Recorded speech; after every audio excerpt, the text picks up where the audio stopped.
আল্লাহ নবী পাক জবানে বললেন আমার আল্লাহ ওই জায়গায় রহমত নাজিল করে দেয়। তবে জেনে রেখে দাও, আমরা এখানে যতক্ষণ বসে আছি, এই আদবের মাহফিলে যতক্ষণ বসে থাকবো, আল্লাহ নবী বললেন ওহিদুন ইসনানি সালারুবা খামসা তিসআ, ওদের বাপ মা, ওদের দাদা দাদি, ওদের নানা নানি, এই আওলা সন্তান যতক্ষণ আদবের মাহফিলে থাকবে, এই 6টা মুরব্বির কবরে যদি আযাব হয়, ওই আওলাদ যতক্ষণ বসে থাকবে অতক্ষণ পর্যন্ত আমার নবীর খাতিরে ওই 6টা মুরব্বির কবরে আযাবকে আল্লাহ মাফ রেখে দেয়।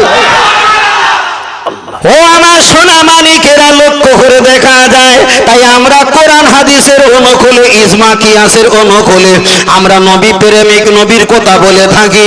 আল্লাহর নবী একটা হাদিস শরীফে বললেন মান আতানি, কেউ যদি আমাকে মানে ফাকাদ আতাল্লাহ, আমাকে মানার পরে আমার আল্লাহকে মানা হয়ে যায়। আল্লাহ নবী পরে বললেন মান আসানি, কেউ যদি আমাকে হটিয়ে দেয়, সরিয়ে দেয়, ভুলে যায়, আমাকে যদি বাদ দেয়, ফাকাদ আসাল্লাহ, আমার আল্লাহ ওই ব্যক্তির দিকে রহমতের নজরে দেখাটা বাদ দিয়ে দেবে। যেমন নবী আদম আলাইহিস সালাম আল্লাহর কাছে 350 বছর ধরে বলেছেন আল্লাহ বিরহমাতিকা ইয়া আরহামার রাহিমিন, আল্লাহ আমার প্রতি রহমত দাও, আমার প্রতি রহমত দাও। আমার আল্লাহ একবার রহমতের নজরে তাকালো না। যখন মুহাম্মদুর রাসূলুল্লাহ আমার নবী মুহাম্মদ সাল্লাল্লাহু আলাইহি ওয়াসাল্লামের নাম দিয়ে যখন দোয়া চেয়েছে, আমার আল্লাহ সঙ্গে সঙ্গে রহমতের নজর দিয়ে ওই নবী আদমের কান্নাকাটিকে মাফ করে দিয়েছে। তাই নবী আমার বোঝাতে চেয়েছে মান আতানি, আমাকে মানলে ফাকাদ আতাল্লাহ, আমার আল্লাহকে মানা হয়ে যায়। মান আসানি, আমাকে ভুলে গেলে আল্লাহ তোমায় ভুলে যাবে। আল্লাহ নবী পরে জানিয়েছে মান আতা আমিরি আকামা কালা আলাইহিস সালাম, আমি যাকে ধর্মের আমির লেবার, আমি যাকে ধর্মের গুরু দায়িত্ব করে যে দেশে, যে রাজ্যে, যে এলাকায় পাঠাবো, তার কথা যদি মেনে নেয়, আমি রাসূল আমার এবং আল্লাহর হুকুমকে মেনে নেওয়া হবে। যারা মানবে না তারা জাহান্নামে যাবে। তাই খাজা আজমিরি রহমাতুল্লাহ আলাইহি হিন্দুস্তানের জমিনে পাঠিয়েছিলেন।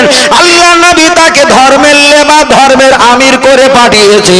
যারা নবীর দেওয়া ধর্মের আমিরকে মানেনি, জুতোর বাড়ি খেয়েছে। আর যারা মেনেছিল তাদের প্রজন্মিত ছেলে মেয়ে আজকের বসেছি। আরেকটু জোরে খাজা আজমিরি রহমাতুল্লাহ আলাইহির কথা আমি একটাই কথা বলেছি, যারা বাদরামো করেছে অতি শীঘ্র ক্ষতি হয়ে গেছে। জয়পাল পিতৃ রাজপুরে ছিল, এখানে ফকির ফোকরা, এখানে তোমার থাকা চলবে না। এই জায়গায় উট বকরি থাকে, তোমার উট এখানে থাকবে না। খাজা হুজুর বলল বাবা ঠিক আছে। হুজুর আমার চলে গেল। ওই রাজার যত ওখানে প্রাণী ছিল সবকটা মাটি আঁকড়ে নিয়েছে। তার কারণ হলো আল্লাহ নবী হাদিস শরীফে বললেন লা তাকুমু সাহাত্তা লা ইউকালা ফিল আরদি আল্লাহ আল্লাহ। একজন যদি খোদা প্রেমিক, আল্লাহ প্রেমিক, নবী প্রেমিক, একজন যদি ইমানদার পৃথিবীতে জীবিত থাকে, আসমান আর জমিন আমি আল্লাহ রেখে দেব। আর কোন পৃথিবীর জমিনে ইমানদার যদি না থাকে, আমার আল্লাহ আসমান আর জমিনটা ধ্বংস করে দেবে। তাই খাজা আজমিরি রহমাতুল্লাহ আলাইহিকে যখন অপমান করেছে, মাটিগুলো ওই জয়পাল পিতৃরাজের যত প্রাণী ছিল সবকটা পা আঁকড়ে ফেলেছে, আর উঠতে দেয় না। এমনকি পানি যখন খাওয়া বন্ধ করে দিয়েছে, আমার আল্লাহ পাকের অশেষ হুকুমে খাজা আজমিরি রহমাতুল্লাহ আলাইহির ওসিলাতে ওনার মুরিদকে পাঠিয়েছে। আর ওই মুরিদকে পাঠানোর বিনিময়ে দেখা যায় আনার সাগরে পানিটা 1 লোটায় চলে এসেছে। একটাই কারণ, পৃথিবীর জমিনে যেটা অসম্ভব, পীর ওলিদের পক্ষেই সেটা সম্ভব। আরেকটু জোরে, সম্ভব। অসম্ভবকে সম্ভব করে আল্লাহর মাহবুব বান্দা, অসম্ভবকে সম্ভব করতে পারে। যা আপনার জ্ঞানের বাইরে, আমার জ্ঞানের বাইরে। আল্লাহ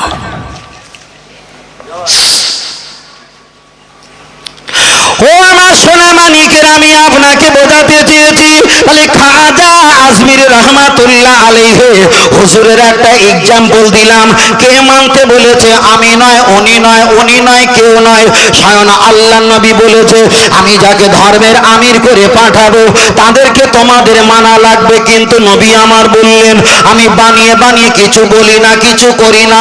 আল্লাহ যেটা আদেশ দেয় ওই আদেশটা আমি মেনে নিয়ে তোমাদেরকে করতে বলি। তাহলে আমার নবী নিজের ইচ্ছায় চলে না, নিজের ইচ্ছায় বলে না, আল্লাহ বলতে বলে, নবী আমার বলে। তাহলে আল্লাহর নবী খাজা হুজুরকে ধর্মের জন্য ভারতবর্ষে যখন পাঠিয়েছে ওই পাঠানোর পিছনে আমার নবীর একা সাহায্য নয়, বরং সাহায্য ছিল আমার আল্লাহর। আল্লাহ বাবু ওখানে সরে যাও, গ্যাং উঠছে, একটু সরে যাও ওখান থেকে।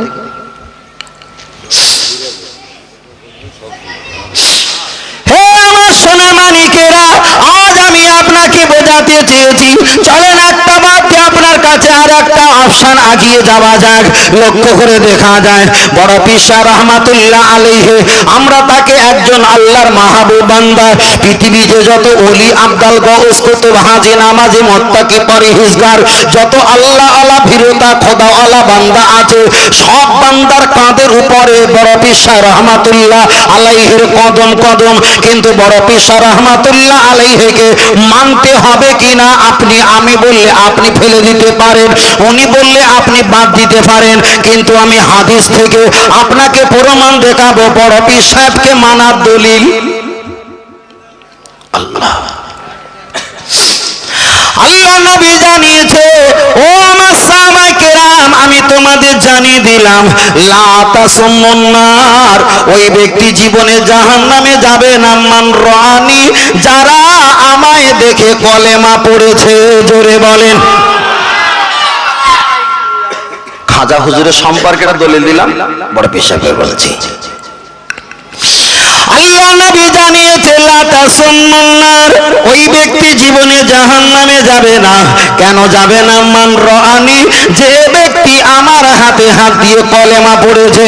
তাহলে নবীর হাতে যারা হাত দিয়ে কলেমা পড়েছে ওদেরকে কি বলা হয়? সাহাবা। খেয়াল রাখবে, একদম শিখে যাবে, সুন্দর করে শিখে দিচ্ছি। নবীর হাতে হাত যারা দিয়েছেন তাদেরকে সাহাবা বলা হয়।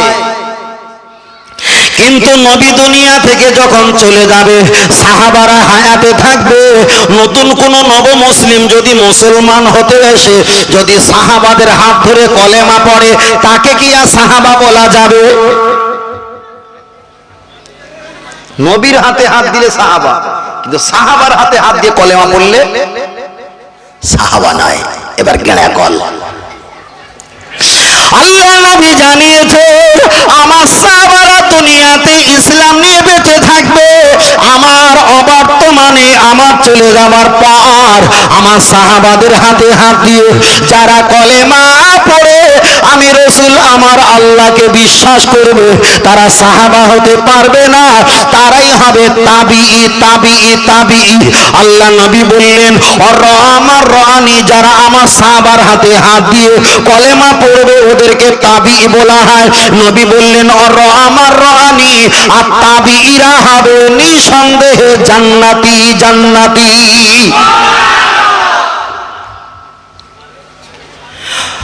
বড় পীর সাহেব রহমাতুল্লাহ আলাইহি বয়স যখন 11 বছর ছিল, জিলানি শহরে একটা দোকান ছিল, সেখানে বসে আছে।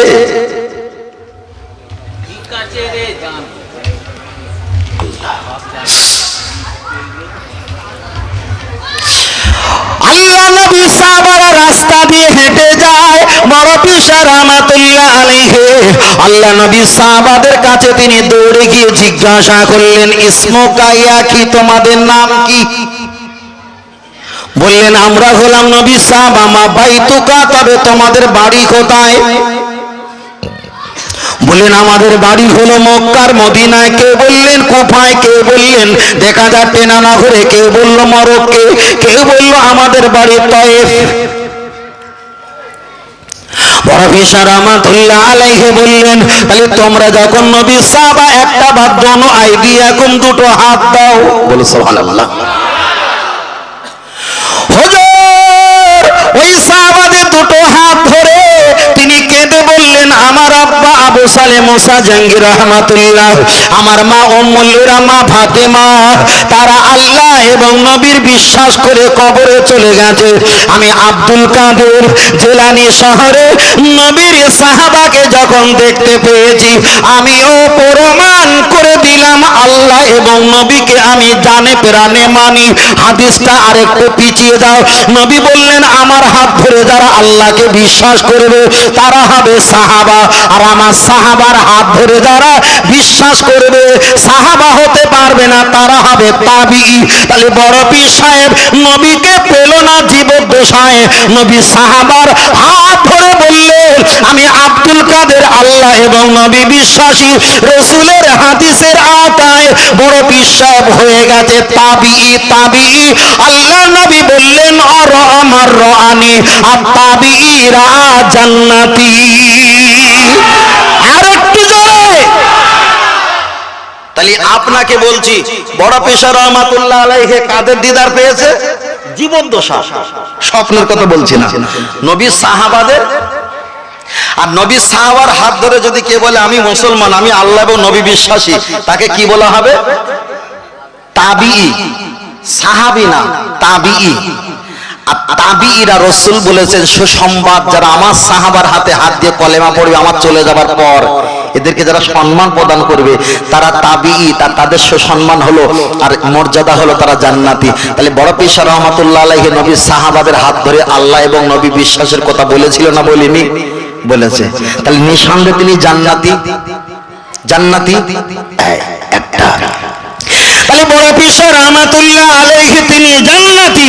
তাহলে তানার ভালোবেসে তানার প্রচার করে তানার কথা বলে আমাদের লাভ কি? রাসূল বলেছে, আল মারউ মান আহাব্বা, জান্নাতি ওয়ালা ব্যক্তিকে ভালোবাসলে কিয়ামতের দিন তোমার লাইনটা ওদের লাইন। আর একটু জোরে হবে না? তাহলে প্রথমে বলেছি খাজা আজমির রহমাতুল্লাহ আলাইহি দলিল দিলাম, মানতে বলেছে মুহাম্মদ সাল্লাল্লাহু আলাইহি ওয়াসাল্লাম। তারপরে দ্বিতীয় দলিল দিলাম বড় পীর সাহেব রহমাতুল্লাহ আলাইহি, রাসূল তাকে সুসংবাদ দিয়েছে জান্নাতের। আর পরে রাসূল হাদিস দিয়ে বলে দিয়েছে জান্নাতি ওয়ালাকে ভালোবাসলে তোমার লাইনটা তাদের লাইনের সঙ্গে যাবে। যদি আমি চট করে বলি বাবা তুমি একে মানো ওকে মানো, কোন ব্যক্তি আমার কথাটা উড়িয়ে দিতে পারে, কিন্তু এইভাবে যখন বলবো ও ওড়াতে গেলে আমার চাইতে আরো বড় জ্ঞানী হতে হবে, নাকি ভুল বলছি? কি বাবু?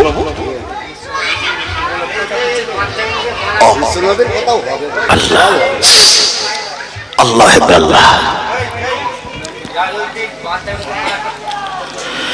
তাহলে আপনার কাছে আমি এক নম্বরে বললাম খাজা আজমির রহমাতুল্লাহ আলাইহির কথা, দ্বিতীয় নাম্বার বললাম মাহবুবে সুবহানী কুতুবে রব্বানী গাউসে সামদানি বড় পীর আব্দুল কাদের জিলানী রহমাতুল্লাহ আলাইহির কথা। চলেন এবার তৃতীয় নম্বরে আর একটা বলা যাক। এবার আমরা বেশজুরের কথা বলবো না, আমাদের নিকটবর্তী মুজাদ্দিদ জামান পীর আবু বকর সিদ্দিক রহমাতুল্লাহ আলাইহির কথা। এবার হাদিস থেকে দলিল দেব না, এবার দলিল দেওয়া হবে কোরআন থেকে। আল্লাহ, অসুবিধা হচ্ছে বাবু? আল্লাহ, আল্লাহর কোরআন জানিয়ে দিলেন নবীন সিদ্দিকিন সুহাদা সালেহিন ওহিদুন ইসনানি সালারুবা। আল্লাহ নবী বললেন চারজন হলো আমার রফিক। রফিক কা কিসি मतलब है? রফিক মানে বন্ধু। নবী আল্লাহর কোরআন বললেন এই চারজন হলো আমার বন্ধু। এক নম্বরে যারা নবী আমার বন্ধু, দ্বিতীয় নম্বরে যারা সুহাদা তারা আমার বন্ধু, তৃতীয় নম্বরে যারা দেখা যায় সালেহিন সৎ ব্যক্তি তারা আমার বন্ধু, চতুর্থ নম্বরে যারা সিদ্দিকিন সত্যবাদী তারা আমার বন্ধু। আল্লাহ কোরআন জানিয়ে দিল এই চারজনকে তোমরা বন্ধু হিসাবে কবুল করবে। কেন? আল্লাহর বন্ধু যিনি তাদেরকে আমাদেরকে ভালোবাসা লাগবে।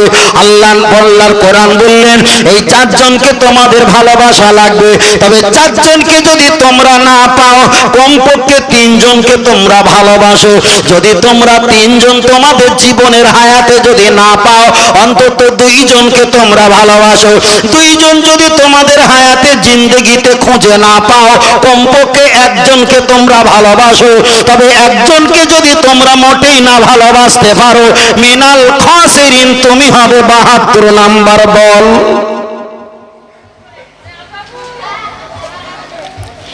ওই স্টেজে উঠে দুটো গজল বলে দিয়ে সুবহানাল্লাহ বলে হুজুর টাকা থুতুতে গুনেলে বাড়ি যাওয়া কাজ না। চোখ চলছে, এ ওয়াজ আপনার একা শুনবে না, কয়েক হাজার হাজার মানুষ শুনবে। কথা বুঝছেন না? খুব ভেবে চিনতে। ও আমার সোনা মানিকেরা, আমি আপনাকে বোঝাতে চেয়েছি, চারজনের ভিতরে কমপক্ষে তিনজন, কমপক্ষে দুইজন, কমপক্ষে একজন যদি তুমি নাও মানো, আল্লাহর কোরআন বললেন মিনাল খাসিরিন, তুমি জাহান্নামী। জাহান্নামী মানে 72 নাম্বার দল। আপনার ভিতরে নামাজ থাকবে, রোজা থাকবে, হজ থাকবে, কুরবানি থাকবে, যাকাত থাকবে, কিন্তু চারটের ভিতরে একজনের প্রতি মহব্বত থাকবে না, তুমি হবে 72 নাম্বার দল। তাহলে এক একটা করে এবার হিসাব করা যায়। এক নম্বরে খাজা আজমির রহমাতুল্লাহ আলাইহির কথা বললাম, দ্বিতীয় নম্বরে আমাদের বড় পীর রহমাতুল্লাহ আলাইহির কথা বললাম, তৃতীয় নম্বরে আমাদের নিকটবর্তী আমাদের মাতার মুকুট দাদা পীর রহমাতুল্লাহ আলাইহির কথা। এবার আমি কোরআন থেকে আপনাকে বুঝিয়ে দেব।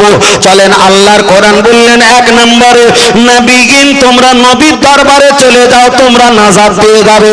আপনার বয়স 28, আপনার বয়স 30, আপনার বয়স 16, আপনার বয়স 40, আপনার বয়স 59, আপনার বয়স দেখা যায় 45, এমন করে আমাদের বয়স। কিন্তু পৃথিবীর জমিন থেকে 1500 বছর আগে আমার দয়ার নবী বিদায় নিয়ে চলে গেছে। তাহলে আমাদের হায়াতে আল্লাহ নবীকে আমরা পেলাম না। তাহলে চারটের ভিতরে চলে গেছে, একটা বাকি আছে। কয়টা? 3টে বাকি আছে। একদম হিসাব, পুরো হিসাব করে বোঝাচ্ছি। আল্লাহর কোরআন বললেন তাহলে নবীকে তোমরা পেলে না। দ্বিতীয় নাম্বার আল্লাহর কোরআন বললেন সুহাদা, যারা ইসলামের জন্য শহীদ হয়েছে তাদের কাছে চলে যাও। কিন্তু ইসলামের জন্য যারা শহীদ হয়েছে, কারোর মাজার শরীফটা জান্নাতুল বাকি, কারোর মাজার জান্নাতুল মুআল্লা, জান্নাতুল সুম্মা, জান্নাতুল নাঈম, জান্নাতুল আজিব, উহুদ, বদর, সিফতে, তাবুক, কারবালা, হুদায়বিয়ার যুদ্ধে তাদের লাশ মোবারকটা দাফন কাফন করা। তাহলে সেখানে যেতে গেলে আমাদের 2.5 থেকে 3 লক্ষ টাকার ব্যবহার করতে হবে। কিন্তু আমরা গরিব মানুষ, ওখানে যাওয়ার মতো আমাদের ক্ষমতা নাই। আল্লাহর কোরআন 4টে বলল, তার ভিতরে নবীকে পেলাম না। সুহাদা যারা শহীদ হয়েছে তাদের কাছে যেতে পারলাম না, 2টো চলে গেল। বাকি আছে কয়টা? কমপক্ষে মানতে হবে কয়টা? না মানতে পারলে 72। আল্লাহর কোরআন 3য় নম্বরে বললেন as-সালিহিন, সৎ ছেলে যারা আছে, সৎ ব্যক্তি যারা আছে, ওদের কাছে একটা বার চলে যাও। সৎ ব্যক্তিকে, সৎ ব্যক্তিকে যদি বলেন সৎ ব্যক্তি বিশ্রে হাঁপি, না না না, উনি তো প্রথম জীবনে সৎ ছিল না, প্রথমে মদ্যপান করত, আল্লাহ কবুল করলেন, মাঝখানে আল্লাহ ওয়ালা হয়েছেন। আমার আল্লাহর কোরআন ওরকম সতের কথা বলেনি। আপনি যদি বলেন নিজামুদ্দিন আউলিয়া রহমাতুল্লাহ আলাইহি, না না, প্রথম জীবনে তো বাল্য থেকে আল্লাহ ওয়ালা ছিল না, হত্যাকারী, মার্ডারকারী, আল্লাহ তাকে কবুল করেছে কোন কাজে? আল্লাহর মাহবুব বান্দা হয়ে গেছে। কিন্তু কোরআন বলেছেন as-সালিহিন, যার জন্ম থেকে মৃত্যু পর্যন্ত সৎ, ওই ব্যক্তির কাছে আপনাকে যাওয়া লাগবে। তাহলে হাওড়া, হুগলি, মেদিনীপুর, 24 পরগনা, পুরুলিয়া, বাঁকুড়া, দিনাজপুর, আহমেদাবাদ, নাগপুর, কানপুর, শিলচর, গুয়াহাটি, তামাম রাজ্য জেলা আমি ঘুরে ঘুরে দেখেছি। ফুরফুরা শরীফে দাদা পীর রহমাতুল্লাহ আলাইহি, ওনার বয়স যখন 11 বছর ছিল, হুগলি সীতাপুর মাদ্রাসা পড়াশোনা করতেন। আর রবিবারে, শুক্রবারে আর শনিবারে যখন ছুটি পেতেন, নানাস বৃহস্পতিবারে, শুক্রবারে যখন ছুটি পেতেন, মায়ের কাছে এসে কাজ করে দিতেন। আবার তিনি মাদ্রাসা চলে যেতেন। মাদ্রাসার বন্ধুরা জিজ্ঞাসা করতেন, এ হুগলি ফুরফুরার আবু বাক্কার, আপনি কেন ছুটি ছুটির দিন বাড়ি যাও, খেলা করো না। আমার দাদা পীর বলল, ছুটির সময় আমি বাড়িতে চলে যাই, মায়ের হাতে কাজকর্ম করে দেই, আমার মা আমার জন্য দোয়া করে, আর মায়ের দোয়ার বরকতে এই আবু বাক্কারের বয়স যখন 11 বছর বয়স, আমার আল্লাহ আবু বাক্কারকে আল্লাহর নবী দিদার 3 বার দেখিয়েছে। তাহলে আল্লাহর কোরআন বললেন নবীকে পেলাম না, কিন্তু নবীর প্রতি ঈমান এনেছি। শুহাদা যারা শহীদ হয়েছে তাদেরকে পেলাম না, তাদের প্রতি মহব্বত রাখি, দুটো চলে গেছে। তৃতীয় নম্বরে বলেছিল সালেহীন, সৎ ছেলের কাছে যাওয়া লাগবে। তাই দাদা পীর রহমাতুল্লাহ আলাইহি জীবনে খারাপ ভাষায় গালি দেয়নি, চুরি জীবনে করেনি, সুদের মাল খায়নি। যদি বেভুলে খেয়ে থাকে, বাংলাদেশে ওয়াজ করতে গিয়ে সুদের কিছু জোর করে যদি খাবিয়ে থাকে, হুজুর জানতে পেরে জামা কাপড়টা তার কাছে বিক্রি করে দিয়ে বাড়ি চলে আসলো, আমি খেয়েছি, এটাই তোমার হোটেল খরচা। আল্লাহর কোরআনের আয়াত দাদা হুজুর রহমাতুল্লাহ আলাইহির দিকে ইঙ্গিত করে বলা হয়েছে, ওয়াসসালিহিন, সৎ ব্যক্তি একমাত্র আমাদের কাছে পেয়েছি, সেটাই হলো ফুরফুরার দাদা পীর রহমাতুল্লাহ। জোরে জোরে বলেন। তাহলে মানতে হবে কমপক্ষে কয়টা? তাহলে আমাদের কাছে চলে গেছে কয়টা? নবী চলে গেছে, শুহাদা চলে গেছে, পেয়েছে কোনটা? সৎ ছেলে ফুরফুরার আবু বকর সিদ্দিক রহমাতুল্লাহর বাকি আছে কয়টা? কথা বলে না, একটা। আল্লাহর কোরআন জানিয়ে দিলেন, ওয়াসসালিহিন, সৎ ব্যক্তি পেয়েছি ফুরফুরা দাদা পীর রহমাতুল্লাহ, বাকি আছে আর একটা। আল্লাহর কোরআন পরে বললেন, ওয়াসিদ্দিকিন, যাদের বংশ সিদ্দিক, তারা সত্যবাদী, তাদের দরবারে গেলে তুমি নাজাত পাবে। আল্লাহর কোরআন 4টে বলেছেন, তার ভিতরে কমপক্ষে একটা মানতে বলেছে।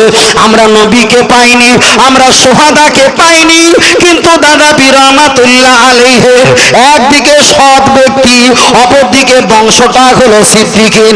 আমরা 4টের ভিতরে একটা মানতে বলেছিল, কিন্তু কপালটা কত বড় ভালো, আমরা 4টের ভিতরে একটাই ব্যক্তির ভিতরে 2টো কোয়ালিটি পেয়েছি।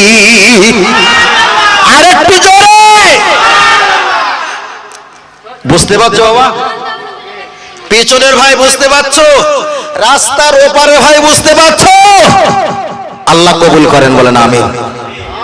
আল্লাহ, আমি কি কোনো ঘটনা বলছি?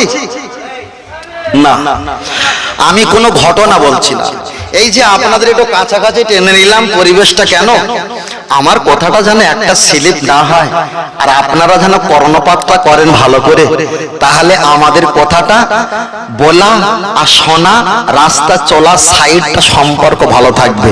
আপনি থাকবেন ওইদিকে, আমি থাকবো এইদিকে। রাস্তা চলতে গেলে তো অ্যাক্সিডেন্ট, কথা বলতে গেলে তো ভুলভাল, বেখেলাপ এবং ভালো পরিবেশ থাকবে না। তাই আমরা যা সেই এক জায়গা হয়ে গেছি, আমরা একটা সাইড নির্ণয় করেছি। আমি কিছু কথা বলবো, আপনারা কিছু কথা বলবেন, বলা আর শোনার মাঝখানে একটা ভালো পরিবেশ তৈরি হবে। কিন্তু বাংলাদেশের দিকে তাকিয়ে দেখো, শ্রোতাগুলো বক্তাদের জোর করে ছিনিয়ে নেয়, আর আমাদের ইন্ডিয়ার দিকে তাকিয়ে দেখো, শ্রোতারা চুপ করে থাকে আর বক্তারা জোর করে যশ শোনায়। তাই বলছি, তার কারণ কি জানেন? তার কারণ আমাদের ইন্ডিয়ার শ্রোতাগুলো একটু, আর বলছি না, মানে বোকা বব্বর, বুঝেন না? ওই জন্য বলছি, কিছু পেতে গেলে, কিছু নিতে গেলে, কিছু আনতে গেলে, কিছু নিয়ে আসতে গেলে জ্ঞানীওয়ালা ব্যক্তিকে পাঠাতে হবে। আপনি বলেছেন 500 পেঁয়াজ, 200 গ্রাম আদা, 1 কেজি সরিষার তেল, 250 গ্রাম ধনিয়া পাতা, 300 গ্রাম ডাল, 12 টাকার সোয়াবিন, এই 10টা জিনিস যদি একটা হেওড়ো গোমড়া কোনো ছেলের বলো, ঠিক মতো নিয়ে আসতে পারবে কি? তাহলে যাকে পাঠাবে একটু জ্ঞানী দেখে পাঠাতে হবে, আর জানার কাছে বলবে, যিনি দেবে সে যেন একটু জ্ঞানী দোকানদার হয়, তাহলে খরিদ্দার আর দোকানদারের সম্পর্কটা ভালো থাকবে। আর এ বলবে, ভাই কি আছে বলো বলো বলো বলো, ও খেয়াল করবে, ঝাপ শাটার বন্ধ করে দেবে, বাড়ি চল, তাবারকে বাড়ি চলে যাই। মাল দিচ্ছি আমি দোকানদার, আর খরিদ্দার ওখানে আছে, তাহলে দোকানদার দেবে, খরিদ্দার নেবে, নিতে যদি না পারে তখন বক্তা কি বলে, ঝাঁপ বন্ধ কর, বাড়ি যাইছ। ওই জন্য বক্তার একটু চতুরতা হতে হয়, আর শ্রোতাদের একটু চতুরতা হতে হয়। তাহলে কি হবে, নেওয়া আর দেওয়া বুঝে নিতে হবে আপনাকে, আর বুঝিয়ে দেওয়ার দায়িত্ব আমার।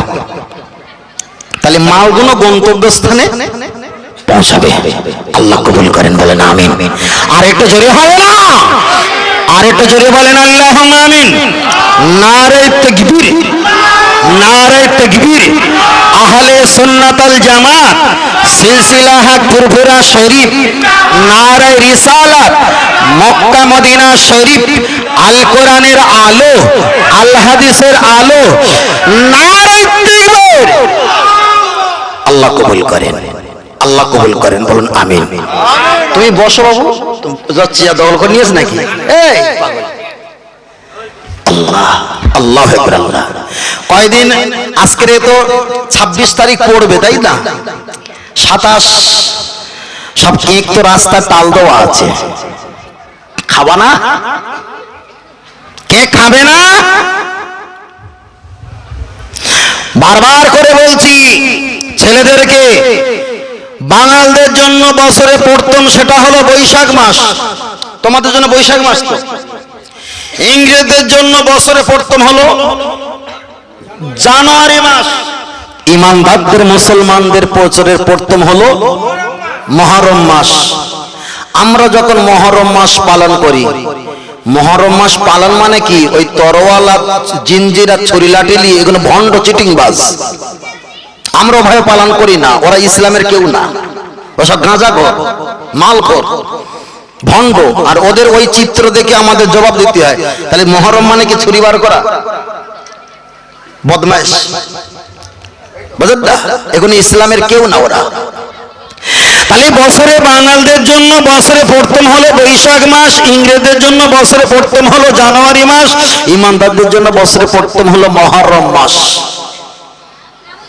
কিন্তু আজকের এখানে তাবারক প্রস্তুত, এই তাবারকটা যদি আমার হিন্দু ভাইদের পুজো মণ্ডপ হয়, এইরকম গোস্ত, ভাত, ডাল, খিচুড়ি করবে, একে বলা হয় কি প্রসাদ। আবার ওই খাদ্য যদি নবী দিবসের মাহফিল থেকে বার করা হয়, ওকে বলা হয় তাবারক। আবার ওই খাদ্য যদি বড়দিনের প্যান্ডেল থেকে বার করা হয়, বড় সাহেবের খাবার।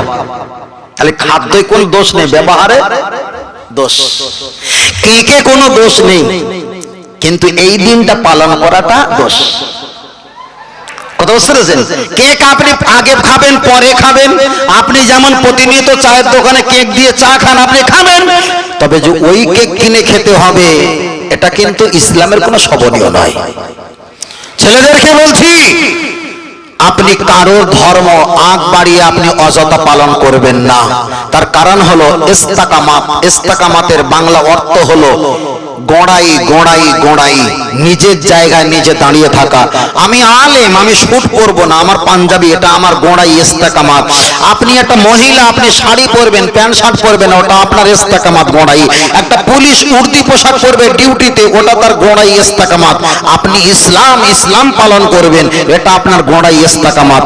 আপনি নারী হয়ে প্যান্ট পরলে আপনার যেমন ক্ষতি, পুলিশ হয়ে সাদা জামা পরলে ধাক্কা ধাক্কি খাবে, এটাও ক্ষতি। আলেম হয়ে প্যান্ট শার্ট পরলে সমাজে মিশে যাবে, এটা তেমন ক্ষতি। আপনার ধর্ম বাদ দিয়ে অন্য ধর্ম পালন করলে এটাও তেমন ইমানের ক্ষতি। আল্লাহ, আল্লাহ। তাহলে একটা নাচ শরীফ পড়ি, একটা নাচ শরীফ পড়ি, তাই না? আল্লাহ। তাহলে একবার তাকবীর দেন, নারে তাকবীর। জামাইকে তো তাকবীর দেয়নি। আচ্ছা, জনগণের কাছ থেকে জামাইরে উপরে রাখবো না নিচে নামাবো? জনগণের কাছে বিচার চাই, জামাইরে উপরে রাখবো না নিচে নামাবো? উপরে রাখবো। জামাই যদি তেরিয়া করেছে, অবস্থা খারাপ করে দেওয়া হবে তো। উনিও জামাই, কিরা সাপোর্ট করছে দেখেছো? কিরা সাপোর্ট করছে দেখেছো? হ্যাঁ, মাশাআল্লাহ, মাশাআল্লাহ। আল্লাহ কবুল করেন, বলেন আমিন। আর একটু জোরে হবে না? তাহলে দরুদ শরীফ পড়ি, আল্লাহুম্মা